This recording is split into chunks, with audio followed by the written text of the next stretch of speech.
Let's jump straight into it. Today we're unpacking something that honestly blew my mind, Italy's creamiest, most luxurious cheese. But right out of the gate, I kind of have to hit you with a slightly controversial fact. You have probably never tasted real burrata. Seriously. I know, you're probably picturing that gorgeous cheese board you had at a nice restaurant last week, but here's the truth of it. Authentic, fresh burrata operates on a strict, literally uncompromising 24-hour rule. It hits its absolute peak within one single day of being made. Just one day. That incredibly fleeting window of perfection is exactly why learning to craft it yourself is an absolute game changer. So today we're going to walk through the artisan guide to making this masterpiece from scratch. We'll be turning simple ingredients into a total culinary revelation, right in your own kitchen. Because, you see, there's a huge contrast between what most of us buy and what this cheese is actually supposed to be. Think about store-bought burrata. By necessity, it's mass-produced, right? It's shipped across massive distances. By the time it hits grocery store shelves, sits in your fridge, and finally makes it to your plate, well, it's way past its prime. It loses that delicate, melt-in-your-mouth magic.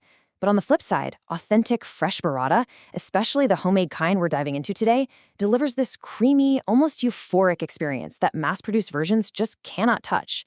The clock literally starts ticking the second the cheese is formed. And that urgency, it sets the perfect stage for understanding exactly where and why this cheese was even invented. Which brings us to Section 1, the roots in Puglia, resourcefulness turned into pure luxury.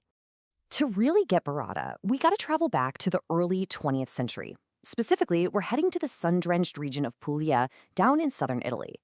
The cheesemakers there had this really practical problem.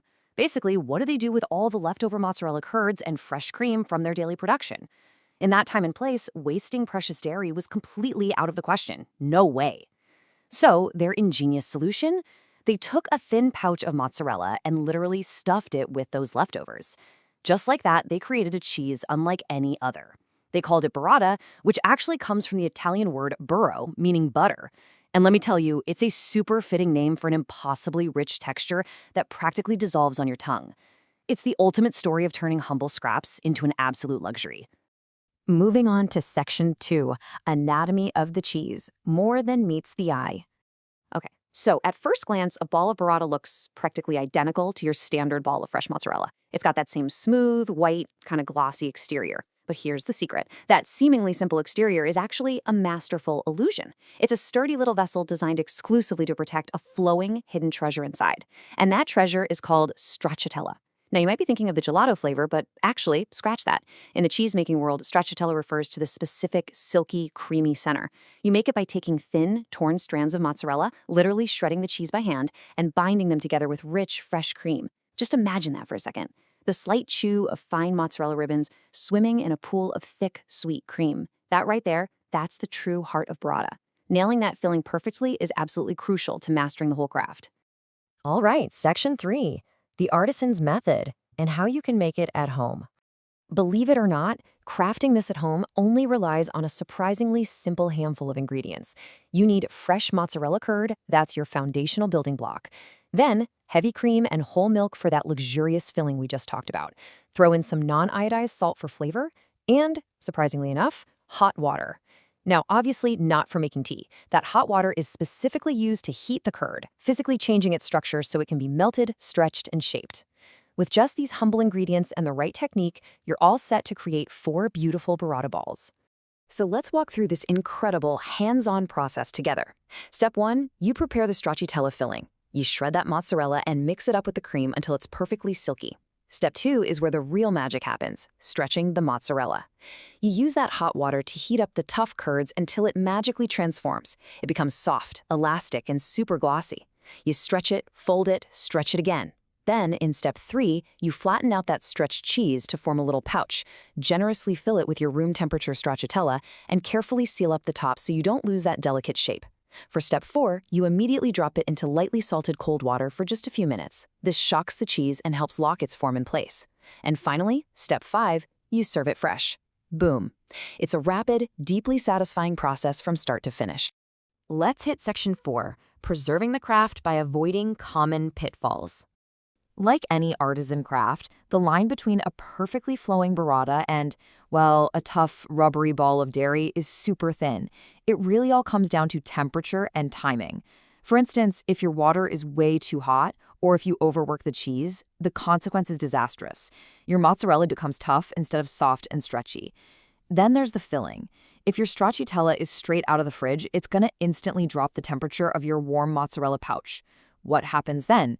It gets rigid and becomes incredibly difficult to seal. So it absolutely needs to be at room temperature. Also, look, greed is definitely the enemy here. If you try to pack way too much cream inside, you're going to end up with a burst cheese balloon because you simply won't be able to close the thing.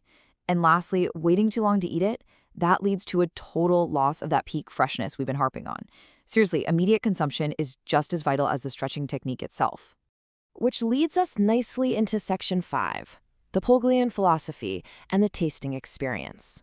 This whole insistence on eating it immediately really anchors us back to its cultural roots in Puglia. Over there, this isn't some rare delicacy reserved just for fancy holidays. It's an everyday celebration of fresh dairy, perfectly captured in this local philosophy. The shorter the time between making and eating it, the better the experience.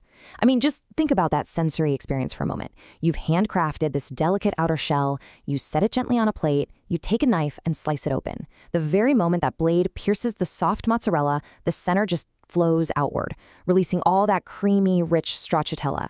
It's a texture that's impossibly buttery, perfectly balanced by the clean, fresh taste of the wrapper. That unbroken chain, from creation straight to consumption, is exactly why homemade offers an unmatched taste that mass production will simply never replicate.